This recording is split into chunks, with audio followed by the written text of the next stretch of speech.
നമ്മുടെ പ്രൊഡ്യൂസർ ആവശ്യപ്പെട്ടത് പുതിയ നമ്പർ ഇറക്കാനാണ്. അപ്പൊ ഞങ്ങൾ ആലോചിച്ചു എന്തുകൊണ്ട് നമ്പറുകളെ കുറിച്ച് സംസാരിച്ചുകൂടാ, അതായത് അക്കങ്ങളെ കുറിച്ച് സംസാരിച്ചുകൂടാ. അപ്പൊ ഞങ്ങളുടെ സ്റ്റാൻഡപ്പ് അക്കങ്ങളെ കുറിച്ചാണ്. ഒരു മിനിറ്റ്, എനിക്ക് ഈ നമ്പർ എന്ന് പറഞ്ഞപ്പോ ഒരു കാര്യം പറയാനുണ്ട്. ഇന്ന് രാവിലെ ഞാൻ അങ്ങനെ മേക്കപ്പ് ഇട്ടോണ്ടിരിക്കുമ്പോഴേ കൊച്ചകിൽ വന്നിട്ട് എന്റെ ഫോൺ നമ്പർ ചോദിച്ചു. ഏത് ഈ കുട്ടിയെങ്കിലാ? നിന്റെ നമ്പർ 10 വർഷം മുമ്പ് അവന്റെ കയ്യിലുണ്ടെന്ന് എനിക്കറിയാം. അതെന്റെ പഴയ നമ്പർ, ഇത് പുതിയത്. നമ്പറുകളുടെ രാജകുമാരനാണ് നമ്മുടെ ബിനു അടിമാലി. അദ്ദേഹത്തിന്റെ ഷർട്ട് കണ്ട അതിൽ തന്നെയാണ് നമ്പറുകൾ.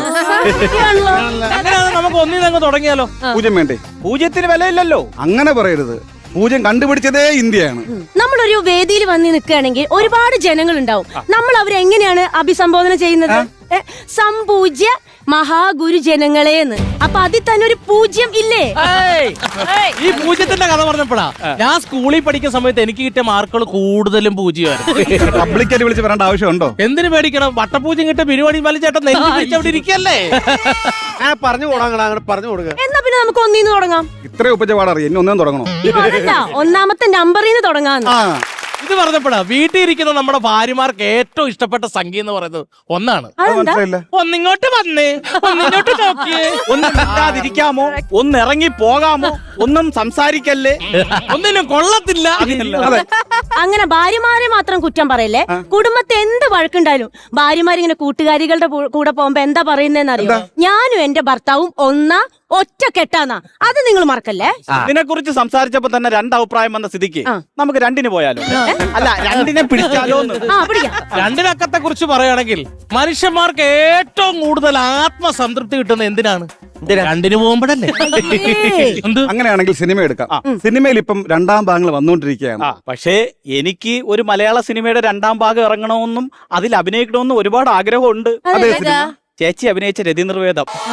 പപ്പു ആകാൻ ഞാൻ റെഡി. ബാക്കി കഥാപാത്രങ്ങൾ ആര് വേണോ ഫിക്സ് ചെയ്യാം.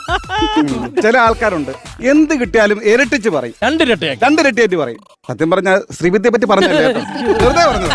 അപ്പൊ ഉറപ്പിച്ചോ 3 തരം. പിന്നെ 3നെ കുറിച്ച് പറയുകയാണെങ്കിൽ പണ്ടുള്ള ആൾക്കാർ പറഞ്ഞിട്ടുണ്ട് 3 പേർ ചേർന്ന് ഒരു കാര്യത്തിന് പോയി കഴിഞ്ഞാൽ അത് അല്ല 3G ആവുമെന്ന്. നമ്മൾ 4 പേരായിട്ട് വന്നത്.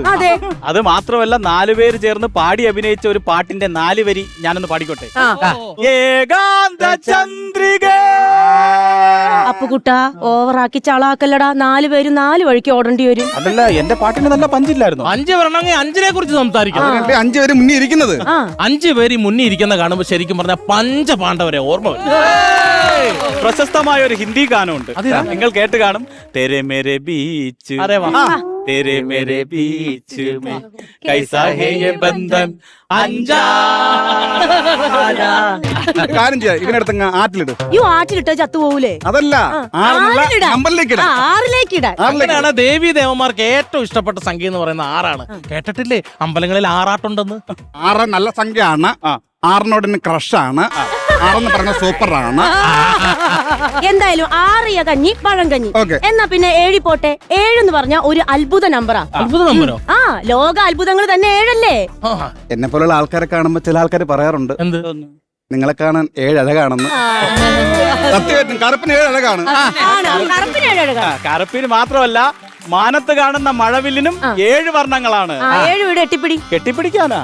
നീ കെട്ടിപ്പിടി, 8ന്റെ പണി കിട്ടും. കെട്ടിപ്പിടിക്കാനല്ല, 8 പിടിക്കാൻ. പിടിക്കാം. നമുക്ക് ഡ്രൈവിംഗ് ലൈസൻസ് കിട്ടണമെങ്കിൽ എന്ത് വേണം? 8 എടുക്കണം. ഈ 8 കൊടുത്തോണ്ട് റോഡിലോട്ട് ഇറങ്ങിയാ വട്ട് പിടിക്കും. 8 കാലിക്കും കാലുകൾ 8ആണ്. 8 കാലിയുടെ കാര്യം പറയേണ്ട ആവശ്യം? അത് വേറൊന്നുമല്ല, 8നെ കുറിച്ച് ഒന്നും പറയാൻ വയ്യാതെ മായ വല കെട്ടിയിരിക്കണം. അതുകൊണ്ട് എനിക്ക് 8നെ കുറിച്ച് മാത്രമേ അറിയാത്തുള്ളൂ. എനിക്ക് 9 അറിയാം. 9 നല്ല നമ്പറില്ലേ? ഏറ്റവും വലിയവനാണ്. കാര്യം ഒറ്റ സംഖ്യയിൽ ഏറ്റവും വലിയവനാണ് 9. അതെ, പിന്നെ നമ്മുടെ നയൻതാര നയനല്ലേ? ഞാൻ ഈ ചെറുപ്പത്തിൽ സ്കൂളിലൊക്കെ പോകുമ്പോഴേ എന്നെ കുട്ടികൾ പറയാറുണ്ടായിരുന്നു, ഈ സൈഡ് കാണുമ്പോ ഞാനൊരു നയൻതാരയെ പോലെയാണ്. ആ കാര്യം മായ പറഞ്ഞത് കറക്റ്റ്. ഒരു സൈഡ് കൊണ്ട് നോക്കി കഴിഞ്ഞാൽ മായ ഒരു നയൻതാരയുടെ ലുക്ക് ഉണ്ടെങ്കിലും നേരെ മുഖത്ത് നോക്കിയാൽ പഴുതാര പോലെ ഇരിക്കും. പറഞ്ഞോട്ടെ. എന്നാ നവഗ്രഹങ്ങൾ. നവവധു, നവവരൻ. നവവധുവിലും നവവരനിലും എവിടെയാ ഇവിടെ പറയേണ്ട കാര്യം? അത് ഇന്നലെ പറഞ്ഞാണ് ഇരുന്ന് മര്യാദയ്ക്ക് ഇരുന്ന് ശരിയായി പോകുന്നു എനിക്ക് തോന്നുന്നു. തർക്കിക്കല്ലേ? നല്ലൊരു നവവത്സല വരാൻ പോവുകയല്ലേ, നമ്മളോട് തർക്കിക്കേണ്ട കാര്യം?